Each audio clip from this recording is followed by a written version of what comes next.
Our hearts beat to the city streets.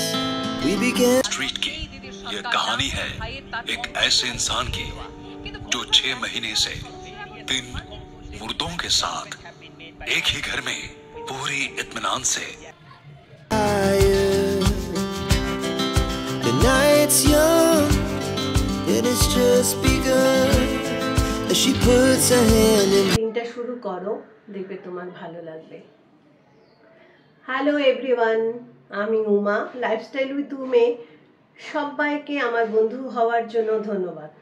যারা যারা ভিডিওটা দেখছো সবাইকে আমার অনেক ভালোবাসা। সকালবেলা উঠে একটু চুল আঁচড়ে জামাটা চেঞ্জ করে নিয়ে একটু মুখে ক্রিম লাগাও, দেখবে দিনটা খুব ভালো যাচ্ছে, ফ্রেশ একদম লাগবে। সকালবেলাটায় যদি বাসি জামা কাপড় পরে থাকো বা পুরনো জামা কাপড় পরে থাকো, দিনটা ভালো যায় না। Our hearts beat to the city streets. We began to feel the fire. It's like tall buildings as the chemicals they take us higher. The night's young, it has just begun. As she puts her hand in mine, we wanna chase the night, wanna dance to the light, pull the stars from the sky, just two hearts running wild. Never sleep, never stop, as we shout from the top. We're রোজ রাত্রিবেলায় রান্নাঘরটা পরিষ্কার করে রাখি, তাও সকালবেলা উঠে নিজেকে পরিষ্কার পরিচ্ছন্ন করে রান্নাঘরটা পরিষ্কার করে রান্না করতে কিন্তু মজা লাগে। আর যদি তোমার তাড়া থাকে তবে আগের দিন রাত্রিবেলা সবজি কেটে রাখতে পারো।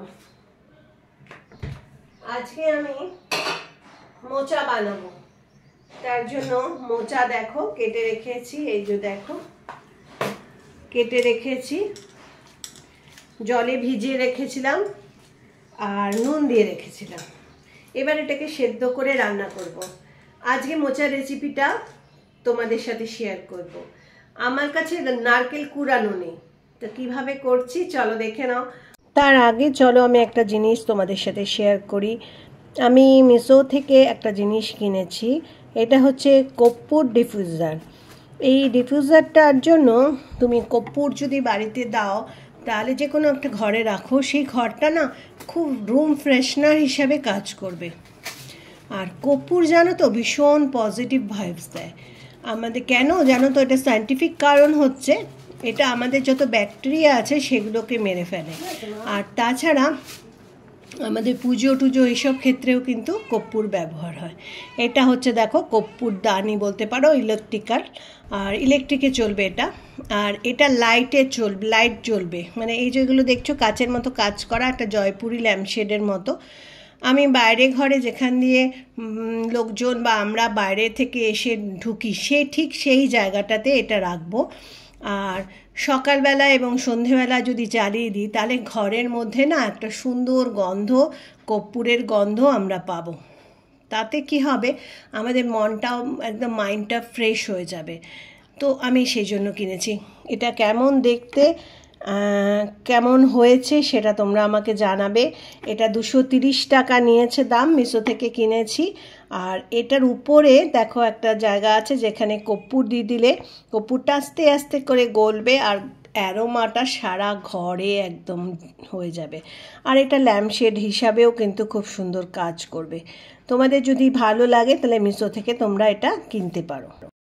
আজকাল না মাছ মাংস একদম খেতে ভালো লাগে না, এরকম ধরনের নিরামিষ রান্নাগুলোই ভাল লাগে। দেখো আমি আলুটা নুন হলুদ দিয়ে ভেজে নিয়েছি, তারপরে ফোড়নে দিয়েছি জিরে, তেজপাতা, শুকনো লঙ্কা।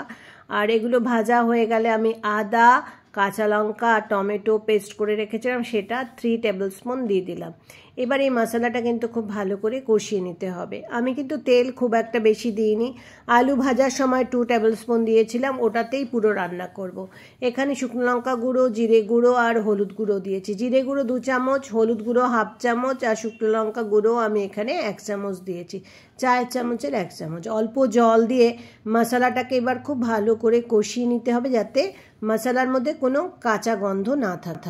তারপরে তো মোচাটা যেরকম করে রান্না করে সেরকমই করে দিয়েছি। আর মোচাটা দিয়েও ভালো করে কষাতে হবে 4-5 মিনিট। তারপরে আমি দিয়েছি ডেসিকেটেড কোকোনাট। আর ডেসিকেটেড কোকোনাট বাড়িতে যদি তোমরা কিনে রাখো না প্যাকেট, তাহলে এটা অনেক দিন চলে। আর যে কোনো রান্নাতে তোমার নারকেল দিতে হলে ডেসিকেটেড কোকোনাটটা যদি দিয়ে দাও তাহলে ব্যাস প্রবলেম সলভ। আর নুন দিয়ে দিয়েছি পরিমাণ মতো, আর লাস্টে আমি এটার মধ্যে ঘি আর চিনি দিয়েছি। আমি মোচা খেতে তো ভীষণ ভালোবাসি, মানে মাছ মাংস ছেড়ে আমি মোচা খেতেই ভীষণ ভালোবাসি, এত ভালো লাগে। তোমরা কে কে মোচা খেতে ভালোবাসো জানিও তো। এবার জল দিয়ে দিয়েছি পরিমাণ মতো, তারপরে ঢাকা দিয়ে লাস্টে দিয়েছি ঘি আর চিনি। মোচাটা আমি লেক মার্কেটের সামনে যে মহিলারা বসে কাটে ওখান থেকে নিয়ে এসেছি, খুব সুন্দর কেটে দেয়। আর কাটা মোচা ছিল, আর এটাকে আমি সেদ্ধ করে নিয়েছি 3-4টে সিটি দিয়ে।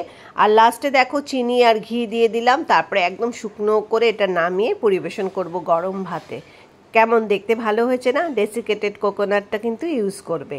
इंसानों की बनाई इस बस्ती में जिंदा इंसानों के लिए अलग जगह है और मुर्दों के लिए अलग।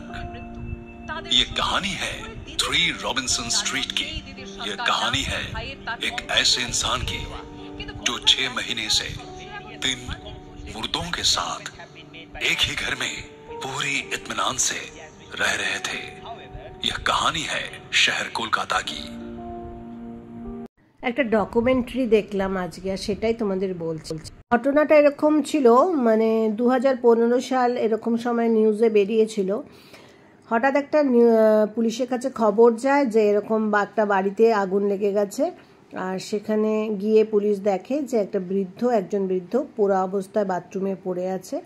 আর সেখানেই সার্চ করতে গিয়ে দেখে ঘরগুলোতে যে আরেকটা ঘরের মধ্যে অনেক দিনের আগে মারা গেছে একজন মহিলা, জামা কাপড় পরে তার কঙ্কালটাই রয়েছে। আর ব্যাগের মধ্যে কিছু অ্যানিম্যালের মানে হাড়গোড় রয়েছে। আর সেই বাড়িতেই প্রায় mid-40, মানে এই ধরে নাও 44 বছরের মতো একজন বয়স্ক, যিনি তার নাম ছিল পার্থ দে, তিনি জীবিত অবস্থায় ছিলেন। তো এই ঘটনায় এই যে পার্থ দে সম্বন্ধে অনেক ক্রাইম বা নেগেটিভ নিউজ তখন ছড়িয়েছিল। এই যে ডকুমেন্টারিটা দিয়েছে এখানে না অনেক ডক্টর এবং সাইকোলজিস্ট বলেছেন যে পার্থবাবু অনেক খারাপ মানুষ ছিলেন না, তিনি মানসিক রোগী ছিলেন এবং তার মেন্টাল কিছু প্রবলেম ছিল, যার জন্য তিনি এইসব অবস্থার সম্মুখীন হয়েছিলেন। যেরকম তার দিদি মারা গেছিল একটা ঘরের মধ্যে, দিনের পর দিন ওই মৃতদেহটাকে নিয়েই সে বেঁচেছিল। তার ধারণা ছিল দিদি আবার বেঁচে ফিরবে।